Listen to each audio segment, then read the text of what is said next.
Hello, and welcome to another episode of the Clavinating EMT. I am your host, Tommy. That's not what I wanted.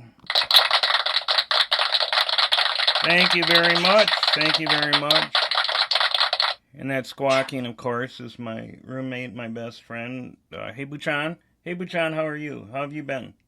It's been a while since I put out a podcast on the Clavinating EMT. Had a lot going on. Been super busy. My band's been on semi-tour.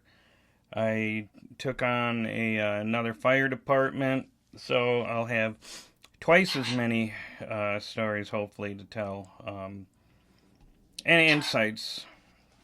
But anyhow, today's episode is called "Seen Not Safe." So any of you folks that are in the EMS business know that the first thing we learn is BSI, which is put on your PPE, and seen safe, which means it's safe to tend to your patient. And yeah, I know these. I'm wearing these big round Where's Waldo glasses, but I didn't know they were that big when I bought them on Amazon. So bear with me. Anyhow, but I digress.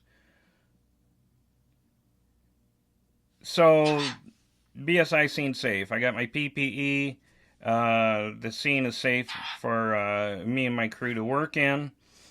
Um, Unfortunately, that doesn't always happen. It's pretty rare, but it does happen where you come on the scene and it is not safe. Now, the buddy. So, police officers are usually on the scene of a medical call. Um, Always on car wrecks and stuff like that for doing traffic and helping out.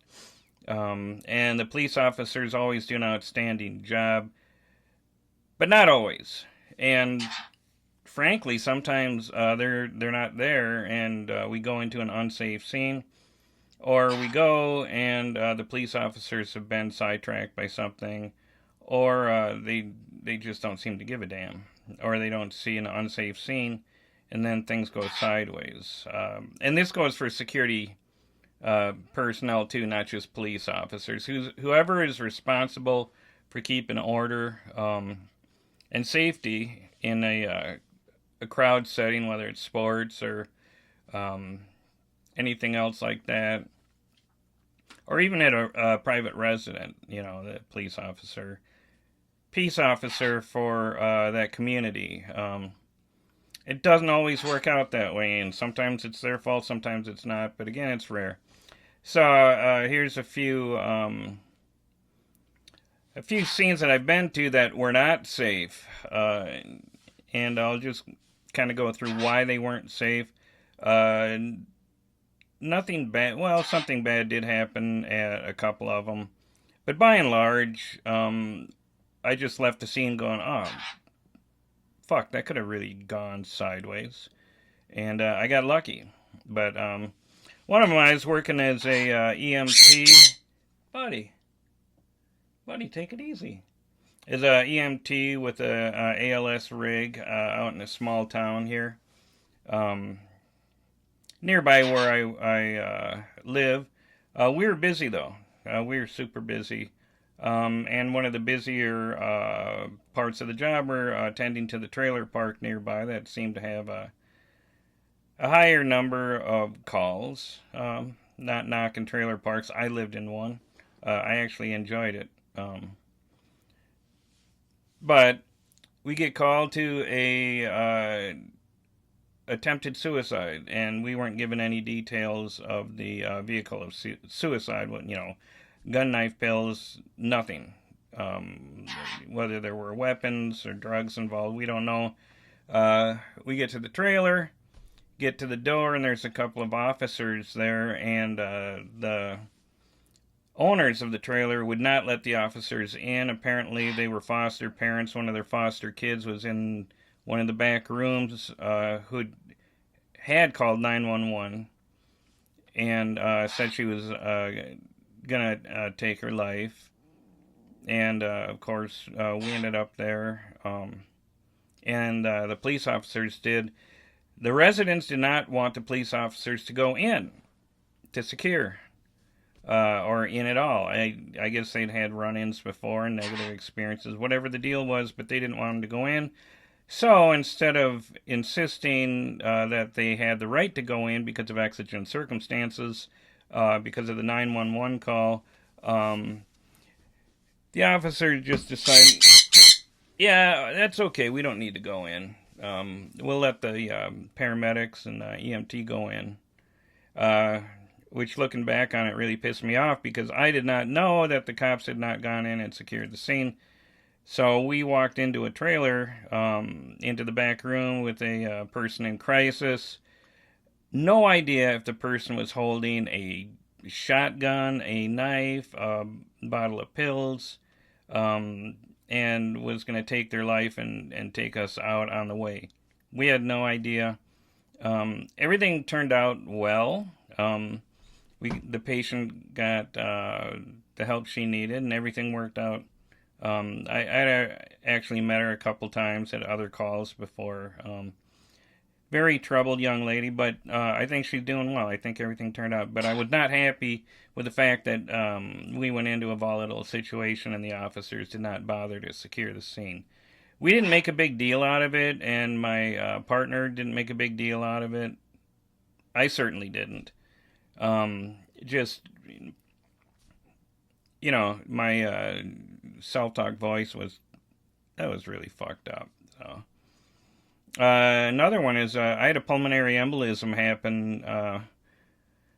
I guess it's been 4 years, 5 years. I don't know if I've talked about it before. It was pretty bad. I was in the hospital for 4 days. It was bad, but the reason behind it was, I had a deep vein thrombosis. So if your patient's ever complaining about a persistent leg pain, redness, swelling, it might not be edema. It could be backed up blood. It could be a DVT, a deep vein thrombosis, which could be throwing off clots, which could end up as a stroke or a pulmonary embolism. Neither of them are where it's at. Not cool. No grooviness at all in either of those. Haven't had a stroke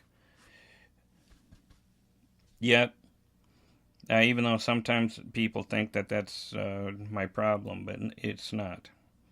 I just speak slowly, so deal with it. Anyhow, this was another person in crisis. It was a psych call, what we call now a person in crisis call. I'll go over the full extent of my pulmonary embolism later, but the point is that me and my crew allowed this person having a meltdown to control the situation. And he would only cooperate if everyone left except for me, because I had a prior relationship with this patient. And so my crew, they just went outside the door. They didn't get in the truck and disappear. But this patient was having a terrible time. And his father, big, mean, drunk, no way to go through life, son. He was there in the room.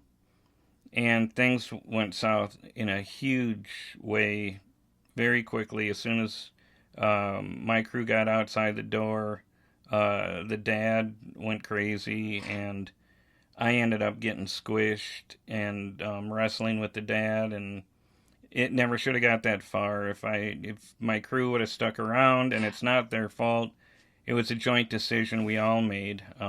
We were just trying to expedite the situation to get the patient the care they need and to get on the rig and to go to a hospital.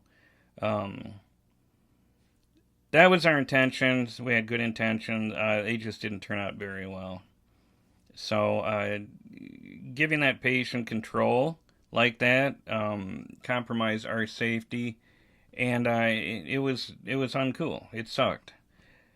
The upside was, because of it, I found out that I had a DVT, and I had a pulmonary embolism.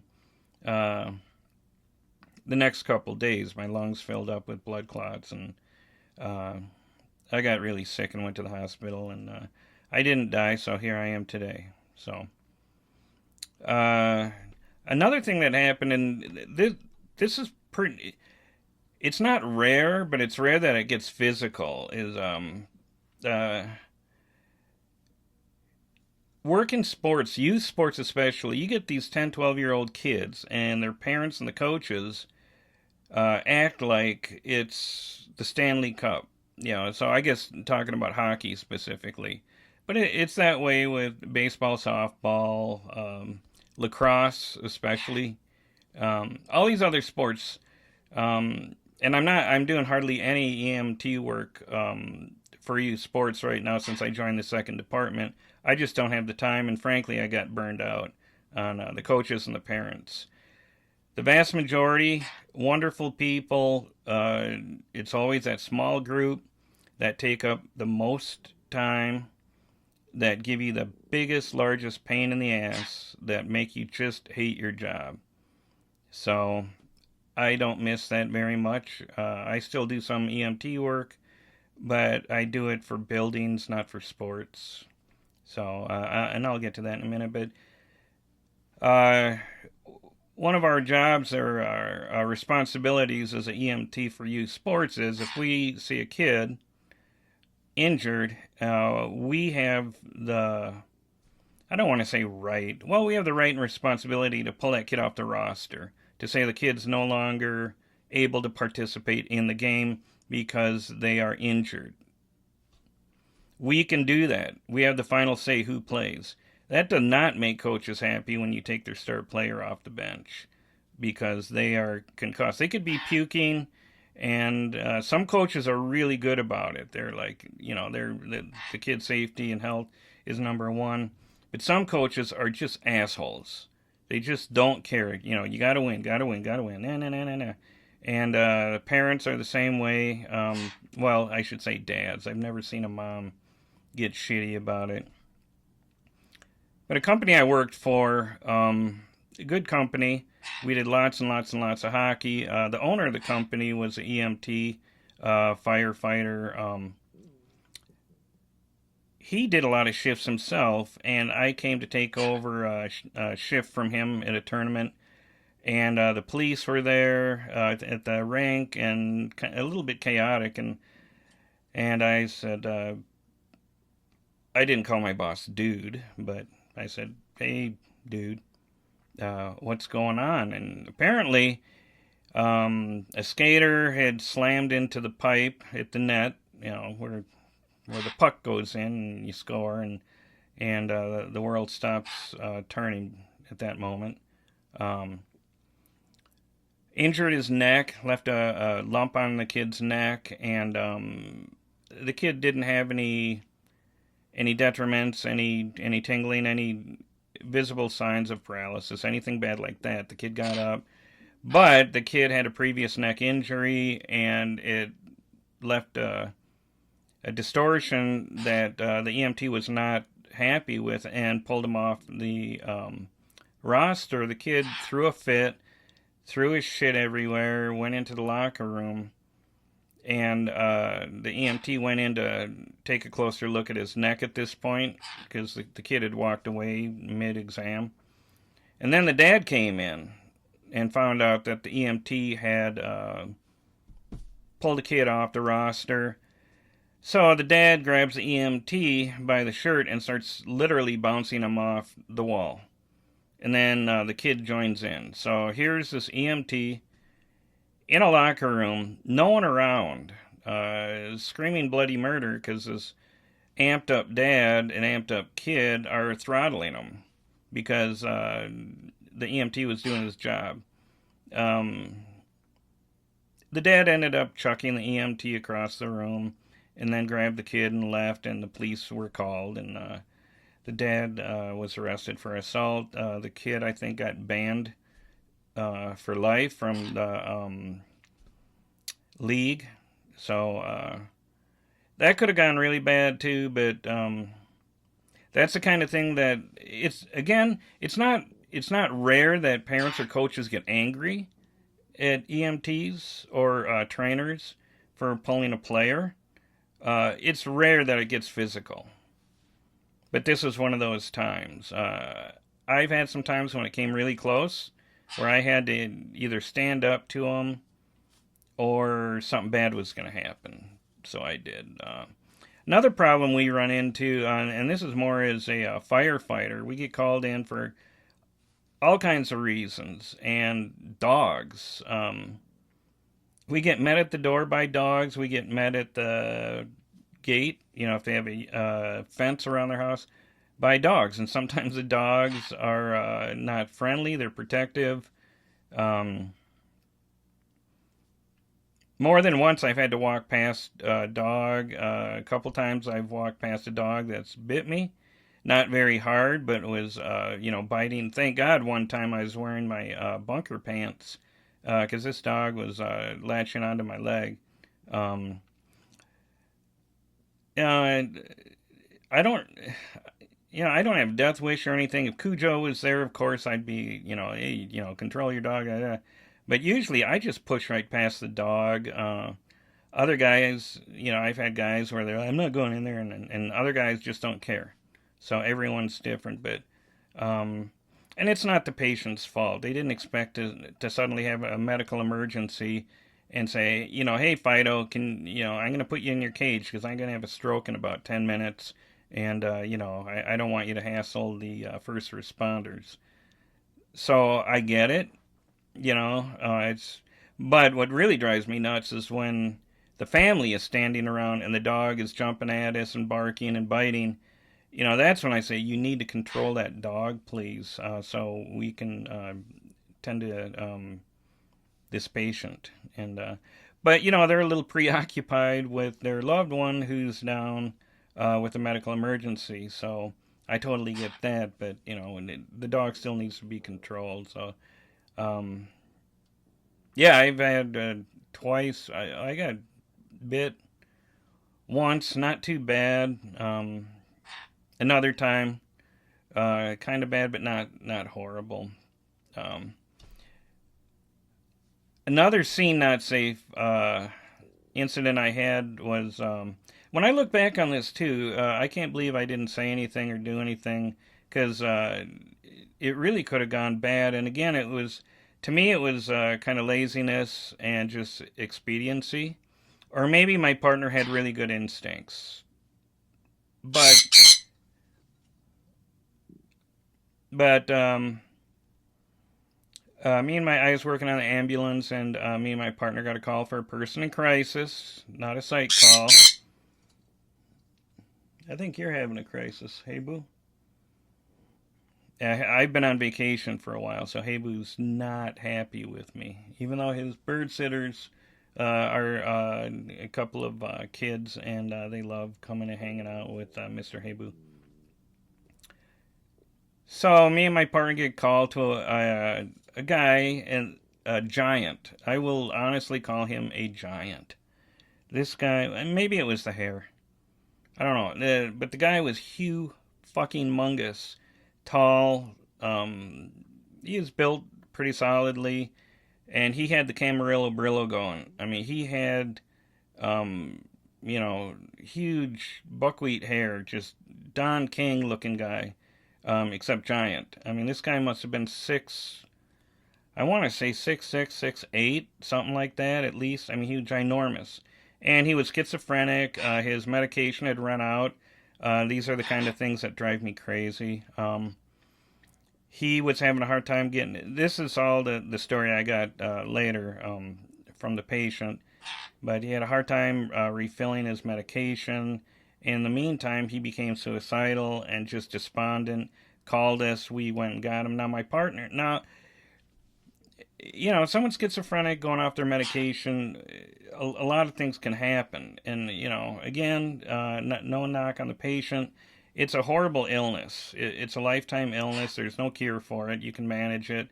But it really makes a person's life miserable and unmanageable sometimes. So, um, I would have felt better if we would have put some, even though the guy wasn't really fighting us, he was just really melting down and crying and not totally cooperative. I would have felt better about putting soft restraints on him just for my safety because I was alone in the back of this rig with this ginormous guy who's having a mental health crisis. But my partner said, you can just sit there and put him in the jump chair. And the guy, which made charting a little bit easier, but the whole time I had no idea if the voices were going to tell the guy to, hey, reach over and throttle the little guy to death, across from you. Do it now. I have no idea what the voices are saying. So, the whole time I was just like, oh, God. Because there's no way out. I was stuck in the back of an ambulance. Now, obviously it didn't happen. But that's one of those sketchy situations where you don't want to feel like you're punishing the patient, but even though putting soft restraints isn't a punishment, it's for safety reasons. But it wasn't really necessary. But for my safety, I feel like it was. So that kind of pissed me off a little bit. But again, my partner might have had good instincts, but you know what? Instincts don't mean shit when you're back there getting your limbs ripped off by a giant schizophrenic guy having a crisis.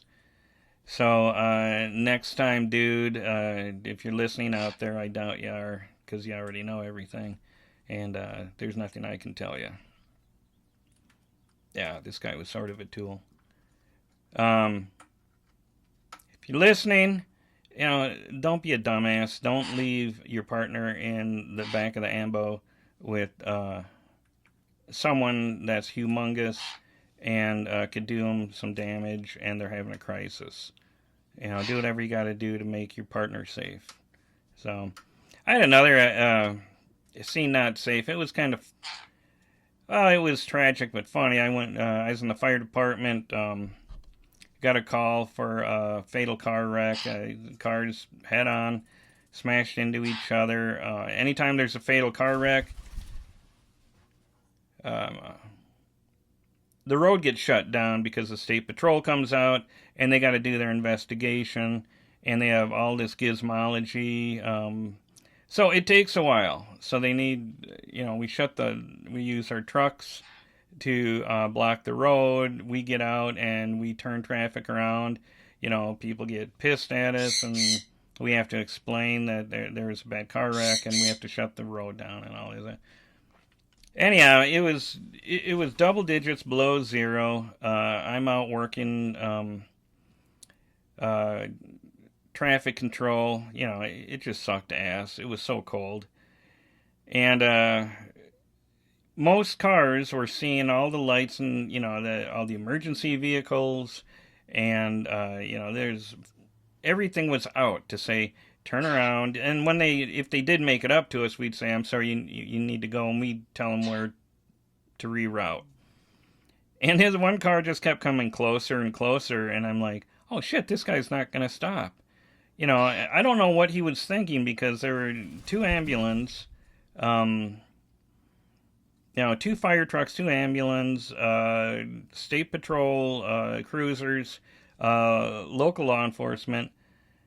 And this guy just kept coming at me, and finally I ended up kind of jumping out of the way and jumping on the guy's hood, and I'm like, sir, what the hell are you doing? Can you see that this is a car wreck? This is a scene.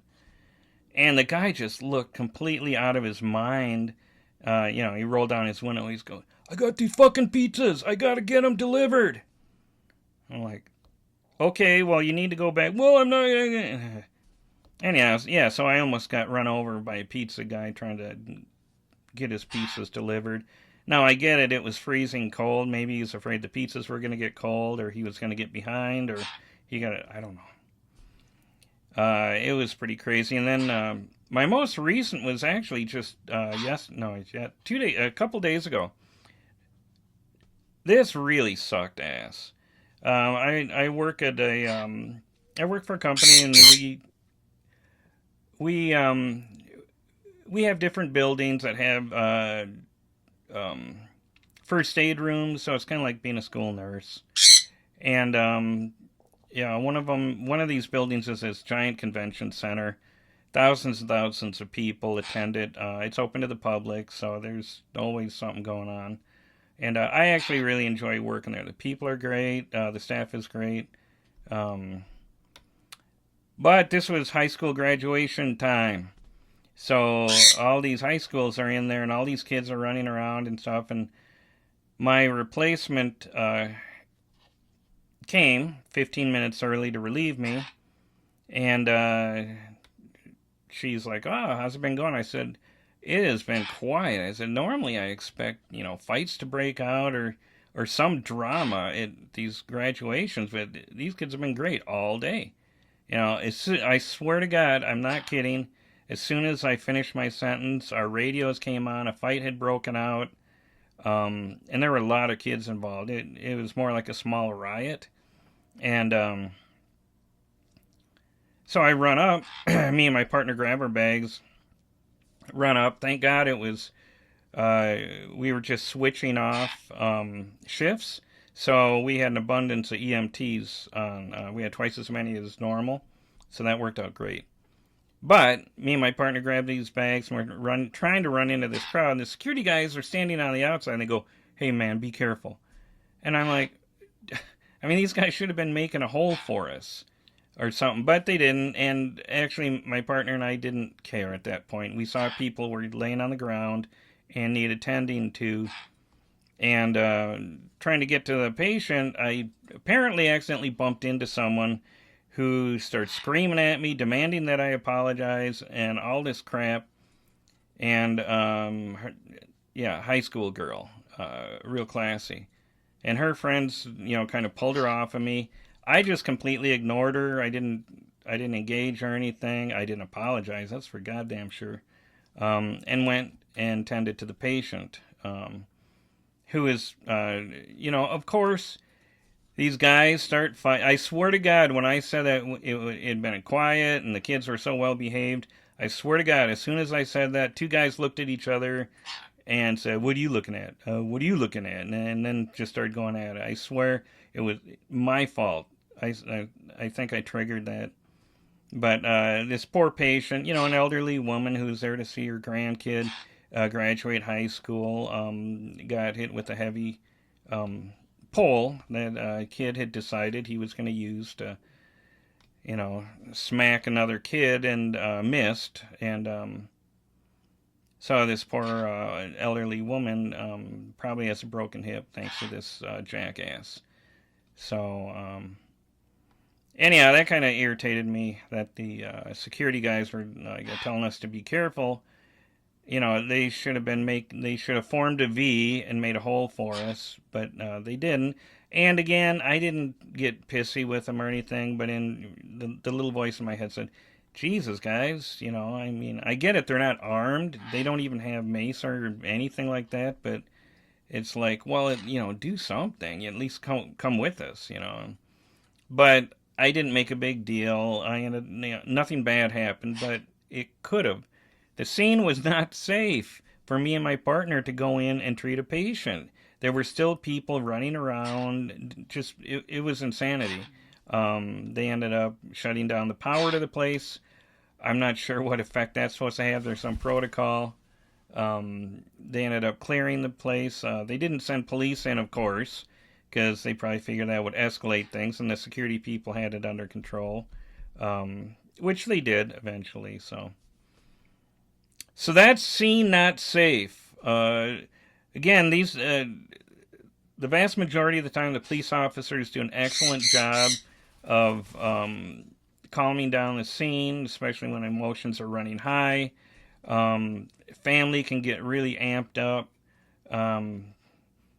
Kids and dogs, running around in your way. But every so often you run into something where the scene is not safe. And there you are, and your choice is, well, sit here and look, or take care of the patient and hope for the best. We recently, where I live, had a paramedic, a SWAT paramedic got shot and killed, trying to tend to a police officer who had been shot and killed. So there were 2 dead police officers, and this paramedic, who is a fucking hero, was trying to drag the police officer out of the way.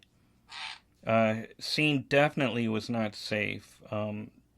He made the choice. He took the chance. Risk a lot to save a lot. Um, as I mentioned maybe before, I'm on the State Honor Guard and got to work at that triple funeral. Very, very sad. But the scene was not safe for any of those officers that got shot and killed, and the paramedic. So things can get hairy really quick. But you do what you got to do, I guess. At a certain point, we don't wake up in the morning as firefighters and EMTs to die. And we aren't going to go in to rescue someone in a non-tenable situation. If we know someone's dead, if we know that there's a fire that you couldn't be alive in, we're not going to risk getting injured or killed for that. But a lot of these examples I'm talking about are mainly just the peripheral, either, well, the family, the dogs, the kids, and all that, keep them away.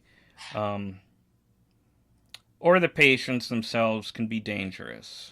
But no, the cops do a great job, and security guys do a great job most of the time. But just keep in mind, if you're going to go into something and there's a weapon, anything like that, back the fuck out. Don't be some kind of hero. It's not TV.